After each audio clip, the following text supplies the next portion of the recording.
No sería demasiado aventurar afirmar que de las antiguas culturas, la que aún permanece en el tiempo es la judaica. No sé a ciencia cierta cuándo el pueblo judío fue consciente de su condición. Quizás desde los tiempos de las 12 tribus de Judá, aglutinadas por Moisés bajo un mismo ideario escrito en las tablas de la ley. Esta aureola de misterio les ha acompañado a lo largo de muchos siglos hasta nuestros días. No sabría datar ni el momento ni las razones por las cuales, de ser el pueblo elegido de Dios, va a ser el más odiado de la historia de la humanidad. No es descartable que ellos fueran a lo largo de toda Europa el chivo expiatorio, el pretexto para frenar la pérdida de poder de la Iglesia Católica. Aquel pretexto se transformó en un odio irrefrenable que a cada momento fue aumentando, llegando a formar parte esencial de la cultura cristiana. Una de las razones más extendidas y que han llegado hasta nuestros días es la que nos contaron desde niños, de que los judíos eran el gran peligro de la humanidad, porque ellos crucificaron a Cristo.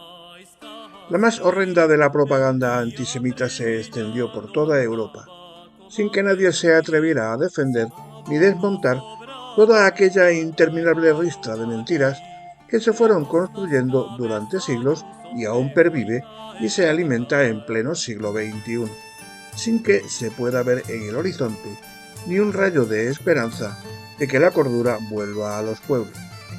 Un mundo impávido e impertérrito asistió al más impresionante genocidio que ha conocido la humanidad desde que el hombre tomó el aspecto de tal. Para no pocos, aquel inmerecido castigo, aquel desastre no fue suficiente, y el odio hacia todo lo semítico sigue tan vivo o más que en los años del más cruel de los gobernantes que ha tenido la historia. Lo que sigue es un breve esbozo de la historia del pueblo judío en la Hispania, en la época más aciaga de nuestra historia, la Edad Media en la península ibérica. Durante los siglos centrales de la Edad Media, la península ibérica se convirtió en un espacio de contacto entre miembros de las tres religiones monoteístas, experiencia a la que Américo Castro se refirió como una situación de convivencia. Dominada en el norte por los distintos reinos cristianos y en el sur por el Estado Islámico de Al-Ándalus, la península contó con una importante comunidad judía que pudo prosperar bajo los gobernantes andalusíes y después con los reyes cristianos, aunque también hubo episodios de persecución. La convivencia de las tres comunidades religiosas implicó, de hecho, relaciones complejas que produjeron manifestaciones culturales y fenómenos sociales de gran diversidad y que incluía momentos de conflicto y de violencia. La situación de convivencia pacífica y los ámbitos de intercambio cultural fueron frecuentes hasta el siglo XI, cuando el mundo islámico destacaba por su esplendor cultural y científico, así como por su hegemonía militar y comercial en el Mediterráneo. A partir del siglo XI asistimos a un cambio profundo. La Europa cristiana experimenta un despertar cultural favorecido por las aportaciones del mundo musulmán, mientras Al-Ándalus se disgrega en pequeños reinos de taifa y sus habitantes tienen que recurrir a los almorávides y a los almohades, movimientos bereberes surgidos en la otra orilla del estrecho para poder hacer frente al avance cristiano. El papado implanta en ese momento una reforma para unificar tanto el rito eclesiástico como la política de los reinos cristianos, promoviendo una guerra sacralizada contra el Islam, que para algunos debe ser vista como una contrapartida del yihad islámico. Se iniciaron entonces los procesos de expansión territorial cristiana a escala europea, conocidos como las Cruzadas, mientras en el mundo hispano se vio reforzada la ideología cristiana a la ideología visigótica, desarrollada desde finales del siglo IX, que veía la lucha contra el infiel musulmán como un combate por la recuperación del territorio perdido tras la caída del reino visigodo, considerando a los nuevos reinos cristianos como herederos legítimos de aquel. Esa ideología y las prácticas a ella asociadas recibirían más tarde, en el siglo XIX, y dentro del proceso de construcción de una historia nacional, el nombre de Reconquista. Por ello, hoy en día, muchos historiadores consideran inapropiado hablar de Reconquista para referirse al proceso territorial de ocupación cristiana. Estos procesos y el contacto entre los tres colectivos religiosos durante la Edad Media han sido objeto de multitud de estudios, libros y congresos, prueba del enorme interés que despiertan no solo en sí mismos, también por lo que algunos han buscado y buscan en ellos desde las necesidades del presente. Las perspectivas suministradas por distintas disciplinas, como la filología, la historia, el arte y la antropología, aumentan el potencial interpretativo de unas relaciones con numerosas facetas y de una gran riqueza, por lo que se refiere a sus componentes doctrinales, sociales y políticos, y que por ello contribuyen a un mejor entendimiento de las sociedades en las que se desarrollaron y de las mentalidades que les dieron sentido.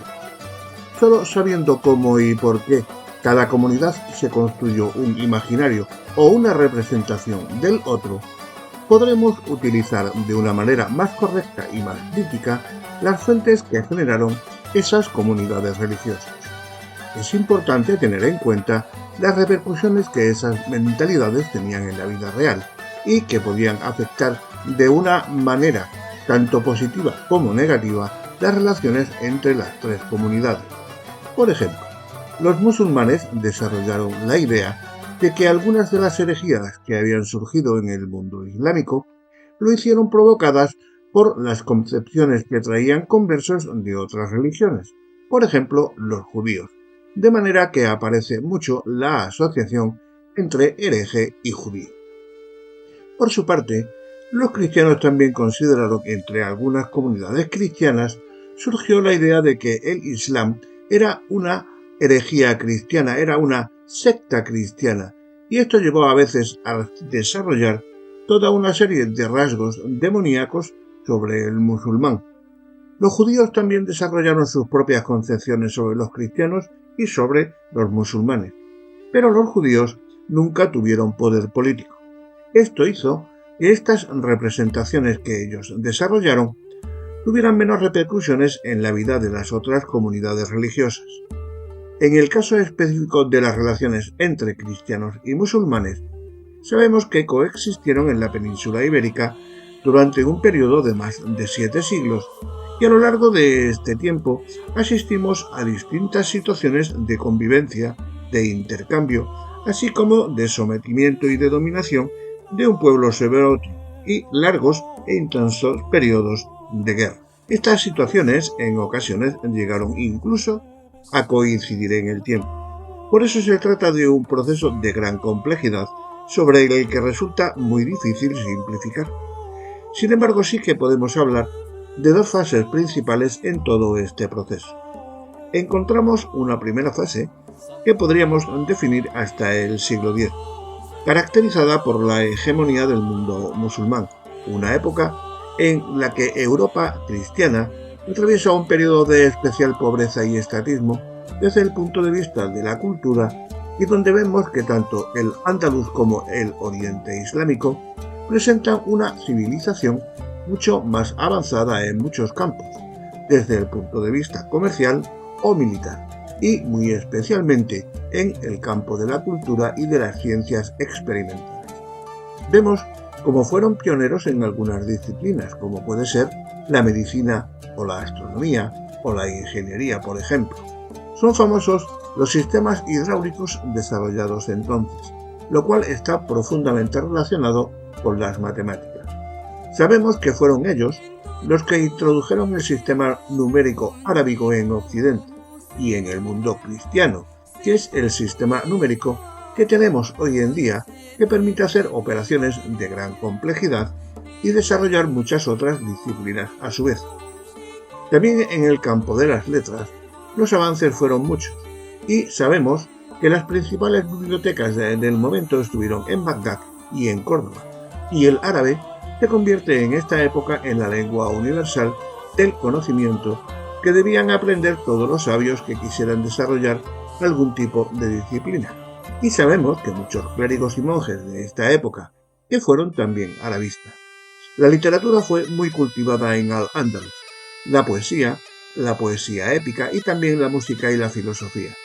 Sabemos que fueron ellos los grandes conservadores de la filosofía griega, los que tradujeron desde el griego las obras de Aristóteles y de Platón, que llegaron en la Edad Media a Occidente gracias a estas traducciones árabes. En arte y en arquitectura, en las artes plásticas, Al-Ándalus alcanzó un enorme refinamiento y sin duda esto ejerció mucha influencia en el arte cristiano de esta época. La segunda fase, que sería a partir del siglo XI, es el momento en el que se habla del despertar cultural europeo, que se manifiesta, por ejemplo, en el arte, en el surgimiento del primer arte común en la cristiandad, como es el arte románico, y también en la literatura. Empezamos a encontrar la primera literatura en lengua romántica. Digamos que este gran despertar cultural europeo tiene mucho que ver con los aportes del mundo musulmán. Tiene una gran dependencia de la transmisión tanto de las obras traducidas desde el árabe al latín en escuelas como la de Toledo, como de los múltiples intercambios, para lo cual fue fundamental el papel de los reinos hispano-cristianos, que fueron los grandes transmisores de estas influencias al resto de Europa, al resto de Occidente, gracias a una cercanía geográfica marcada por una línea fronteriza oscilante, movediza, y que en ningún caso constituye una barrera en lo que se refiere al movimiento de personas o al movimiento de objetos y de ideas. A finales del siglo XI observamos además una reorganización política de la cristiandad occidental, que bajo el impulso del papado pretende unir sus esfuerzos para luchar contra el Islam, tanto en Oriente como en Occidente, a iniciativas contra los distintos territorios en las iniciativas de cruzadas y de lo que se ha llamado reconquista de manera inexacta. Estas campañas territoriales fueron acompañadas de un proceso ideológico y de una campaña ideológica que buscaba desprestigiar la doctrina musulmana y además extender una idea muy peyorativa sobre los enemigos que alcanzó amplios estratos culturales. Fue una idea con una gran difusión a todos los niveles de la sociedad y que además llegó a durar muchos siglos y produjo lo que se ha denominado como una denominación del adversario. Por todo ello, las relaciones entre cristianos y musulmanes son de una gran complejidad y representan una gran riqueza de matices y constituye un fenómeno realmente fascinante desde el punto de vista del historiador. El profesor David Waterstein, que trabaja en la Universidad de Vanderbilt de Estados Unidos, ha explicado que el Islam salvó a los judíos. ¿Por qué salvó a los judíos? Porque creó un contexto geopolítico que no solamente permitió sobrevivir a las comunidades judías, sino que también les permitió fortalecerse tanto desde el punto de vista religioso como cultural.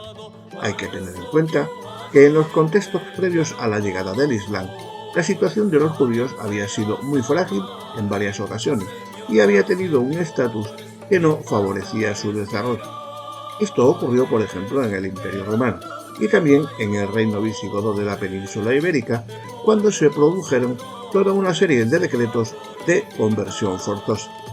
El gobierno islámico trajo un estatuto legal específico para las comunidades religiosas no islámicas. Es el llamado Estatutos de la Dima, que otorgaba toda una serie de derechos y de deberes a las comunidades monoteístas previas al Islam, es decir, sobre todo a los judíos y a los cristianos. Gracias a ese estatuto legal, los judíos se convirtieron en ciudadanos. Es verdad que ciudadanos de segunda clase, pero era mejor ser ciudadano de segunda clase que no ser ciudadano. Y aunque ese estatuto legal no implicaba la ausencia de discriminación, sí que evitó de manera muy generalizada la existencia de persecuciones. Con la llegada del Islam, los judíos podían viajar por todo el orbe islámico, podían dedicarse a una gran actividad de actividades económicas, podían mantener sus prácticas religiosas y, sobre todo, como ha explicado el profesor David Wasserstein, esto facilitó que, al poder viajar y al poder desarrollar actividades, por ejemplo comerciales, las distintas comunidades judías establecían contacto entre sí, reforzaron esos lazos que les unían y además acabaron teniendo todos una misma lengua en común, una misma lengua hablada en común que fue el árabe.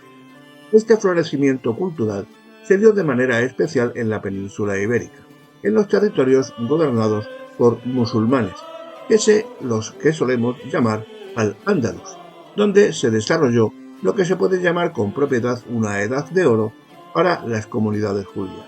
Entre las muchas cosas que compartían las distintas comunidades religiosas en esta época está el interés por el misticismo y por el sufismo, que es una de las variantes del misticismo en territorio islámico.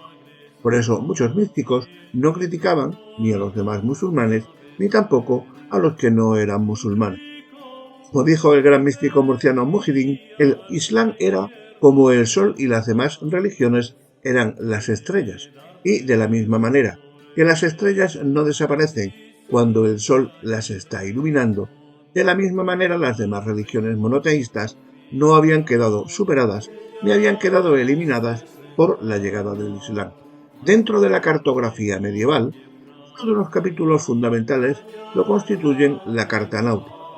Estos mapas son instrumentos realizados para la navegación de estima en la Baja Edad Media. Los primeros documentos datan del siglo XIII. Sin embargo, los fechados que hemos conservado son mapas realizados a partir del siglo XV. Mapas realizados en el entorno del Mediterráneo, puesto que eran utilizados para navegar por estas aguas. Los mapas de la Edad Media se caracterizan por una enorme riqueza iconográfica y textual que hacen que sean piezas que podamos considerar auténticas enciclopedias del mundo de la Edad Media. Entendiendo esta acepción de mundo desde un punto de vista amplio, es decir, no solo son representaciones del mundo físico, no solo son representaciones de la geografía física, o tendemos actualmente a considerar la idea de mapa, sino que también contiene, a través de imágenes y textos, información referente a cuestiones políticas, económicas, sociales, religiosas, culturales, etc. Esto hace, a su vez, que este material sea enormemente interesante, puesto que, a través de los mapas, podemos utilizarlos como fuentes y conocer el mundo de la Edad Media en el que se pone de relieve que principalmente en el entorno del Mediterráneo e incluso más, el mundo es ante todo diverso. Así pues, se pone de relieve cómo en el mundo cristianizado conviven otras culturas, otras religiones, como por ejemplo los idólatras, los mongoles y la religión islámica. Entre algunos de los detalles que nos permite conocer cómo era ese mundo medieval, podemos destacar, por ejemplo, la presencia de pueblos nómadas en el norte de África.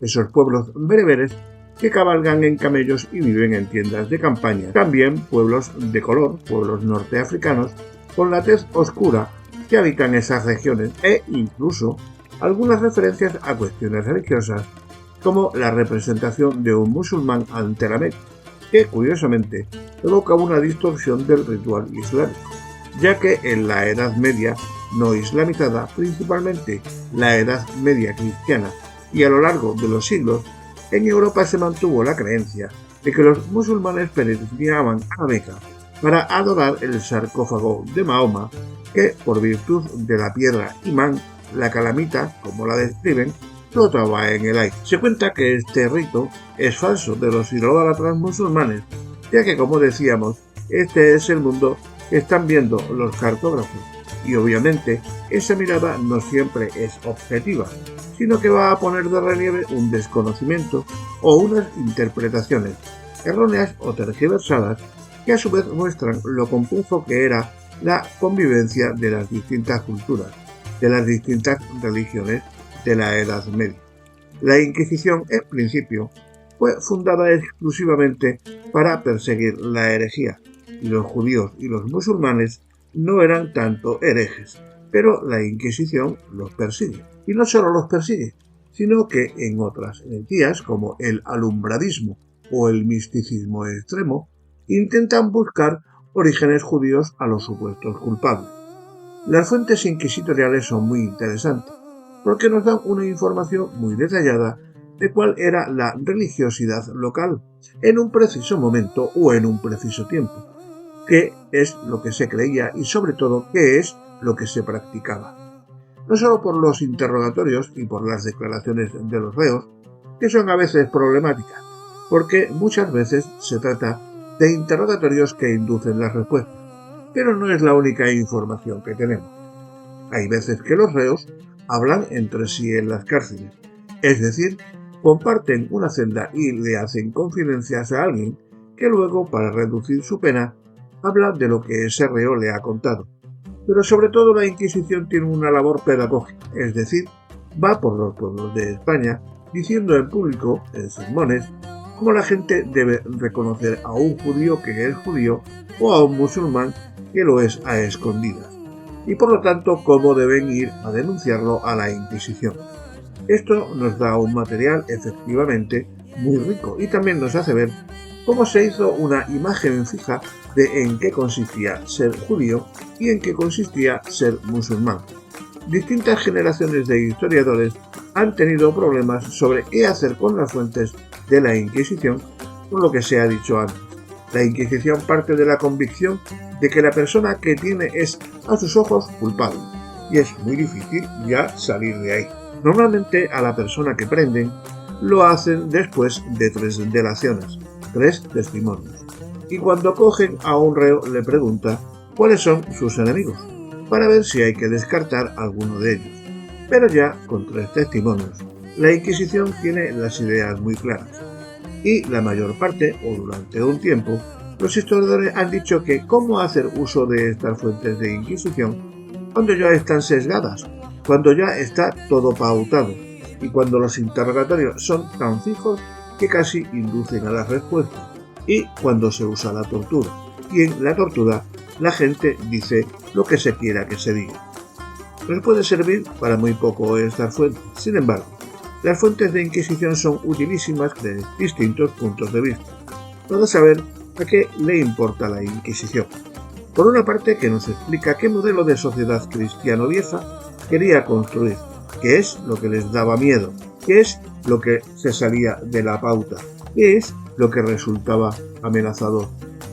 En eso son utilísimas, no solo cuando se trata de judíos y musulmanes, sino cuando se trata de místicos o de alumbrados, de gente que tiene unas prácticas o unas ideas sexuales que están fuera de la norma. La Inquisición persigue muchísimo a cristianos viejos que son bígamos, que son homosexuales, que son sodomitas, o bien que dicen que tener sexo con una mujer soltera pagándole, pues que no es pecado.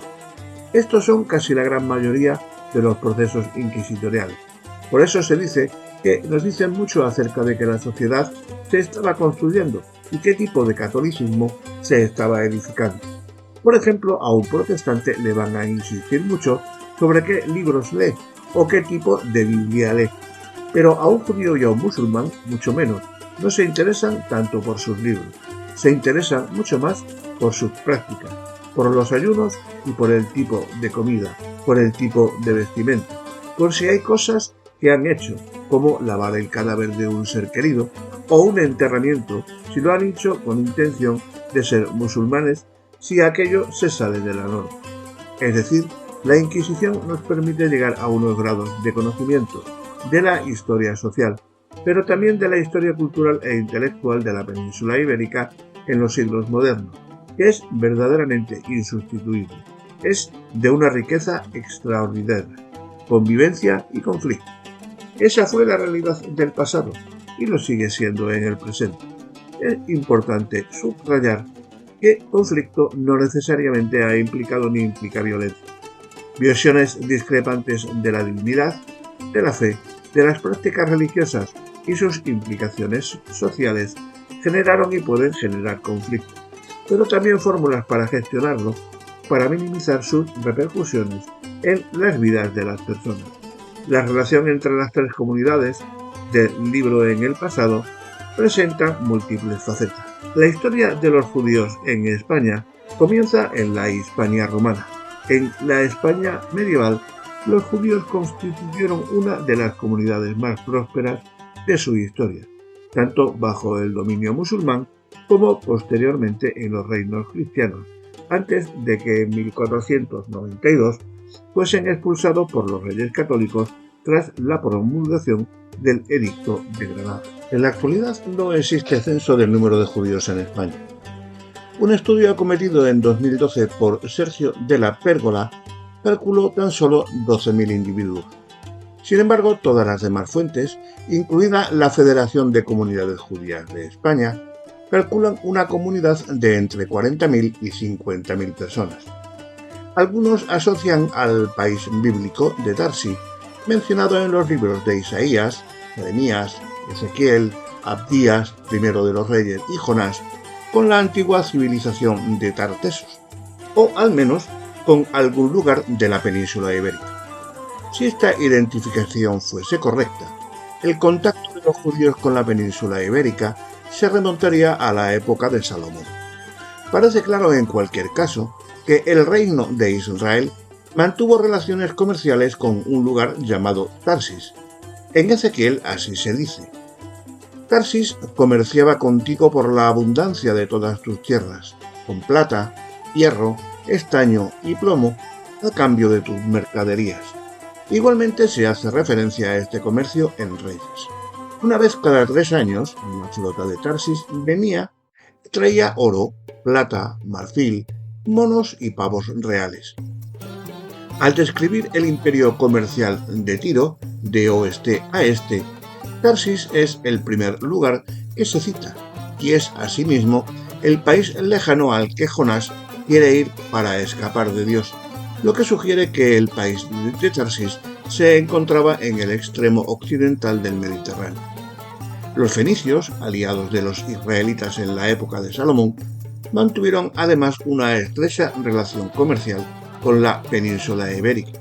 La fundación de Gades, la futura Cádiz, suele datarse en el año 1100 a.C.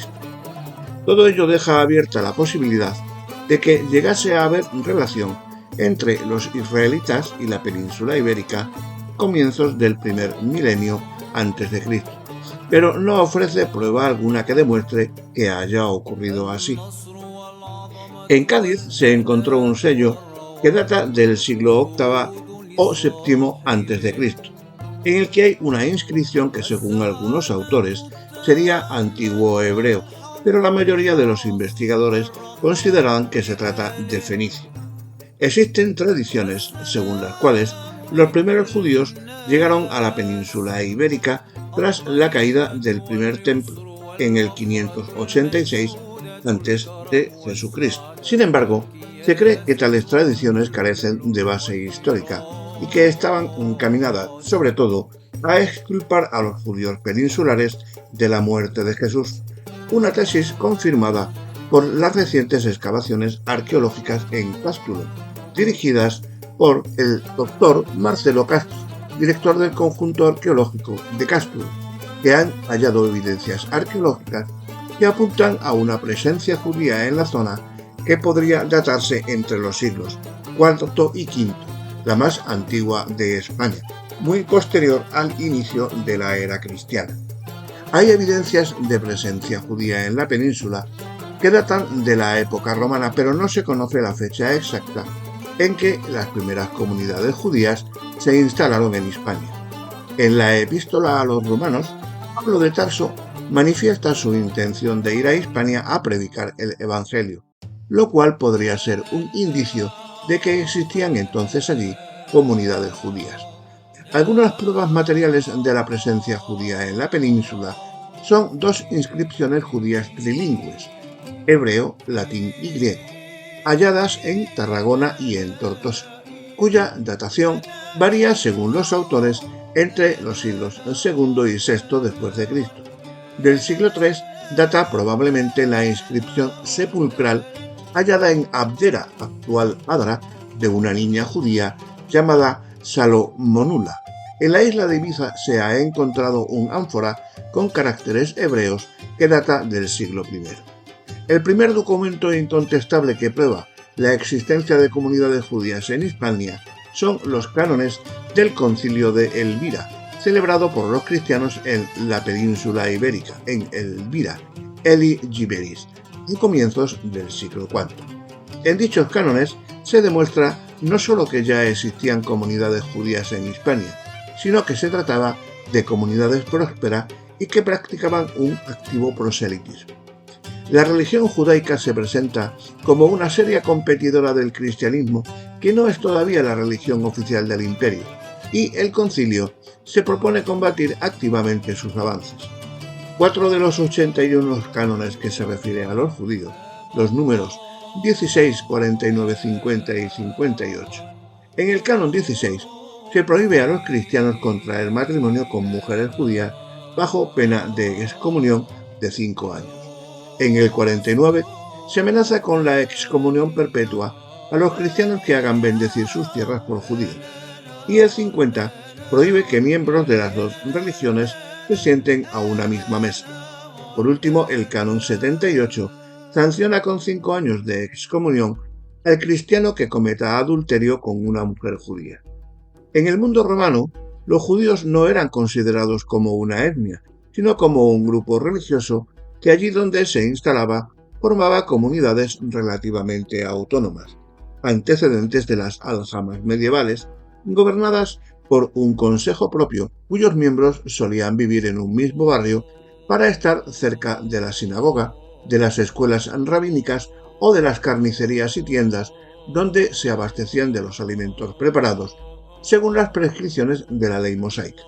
Los judíos, que no tenían ninguna dedicación profesional específica, gozaban del estatuto de religión autorizada, aunque algunos romanos los miraban con recelo a causa de su monoteísmo y su dificultad para asimilar al resto de la población a causa de sus costumbres religiosas. Al comienzo del siglo VI se consolida en la península ibérica el dominio visigodo.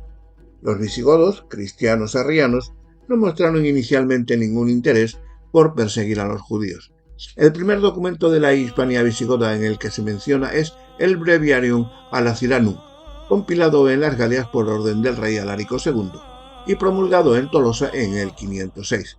Este cuerpo legislativo recopilatorio de derecho romano imponía a los judíos las mismas restricciones de las leyes romanas del imperio ya católico de los siglos IV y V.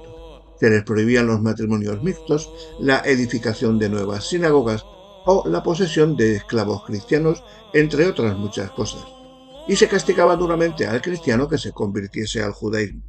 Sin embargo, las leyes visigodas eran relativamente tolerantes, ya que se les permitía restaurar las sinagogas ya existentes y mantener sus propios tribunales para resolver asuntos religiosos e incluso civiles. Además, muchos historiadores creen que estas leyes no fueron aplicadas con rigor. La situación cambió cuando el rey Recaredo se convirtió al catolicismo deseando la homogeneización religiosa de toda la península. Durante todo el siglo VII, la monarquía visigoda, en estrecha colaboración con la Iglesia católica, adoptó una actitud beligerante contra las comunidades judías. Durante el reinado de Sisebuto, las leyes antijudías se endurecieron significativamente y se produjeron numerosas conversiones forzosas, lo que motivó que gran número de judíos abandonasen el reino, instalándose en el norte de África. En los años siguientes, la situación se va haciendo cada vez más difícil para los judíos. Hacia los conversos, numerosos desde las persecuciones de Sisebuto, existía una gran desconfianza, y en el 638, durante el reinado de Chintila, debieron hacer un juramento especial denominado Placitum, rechazando públicamente su antigua religión. La presión sobre los judíos, que se mantenían fieles a su religión, fue volviéndose cada vez más dura.